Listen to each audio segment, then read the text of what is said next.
অনেকে দেখে বলছে যে প্রিন্স ভালো না, আমি ভালো না হইলে বলবো না যে ভালো হয় নাই। এই আপুটা কি আমি জানি না, কিন্তু এই আপুটাকে প্রথমে অনেক ধন্যবাদ জানাচ্ছি যে সে আসলে আমার মনে হচ্ছে যে সাকিবিয়ান। কারণ সব সময় তো সব জিনিস একরকম হয় না, এটা আমাদের মাথায় রাখতে হবে। একটা সময় ভালো হবে, একটা সময় খারাপ হবে, এটা আমাদের অ্যাকসেপ্ট করতে হবে।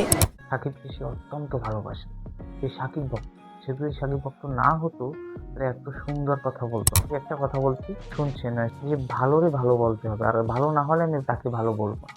এখন আমরা যদি সবসময় প্রত্যাশা করি ভালো হবে, হাই লেভেলে হবে, তাহলে তো হবে না।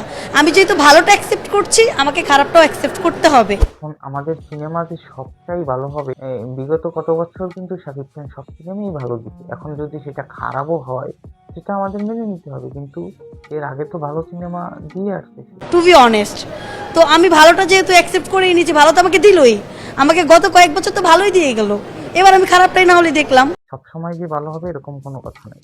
তবে আপুর কথা আমি সহমত, সে খুব ভালো বলছে, আর এরকম আমার মনে হয় না সবাই বলে। তা আমারই তো দেশের মানুষ, আমারই তো দেশেরই তো, আমার দেশের সুপার হিরো। সে খারাপ করলেও আমার আমার দেশের, ভালো করলেও আমার দেশের। তো ওই হিসাব করতে গেলে আমার কাছে খারাপ হইলেও আমার কাছে ভালো। আপুকে অনেক ধন্যবাদ, থ্যাংক ইউ সো মাচ বসকে নিয়ে ভালো কথা বলার জন্য।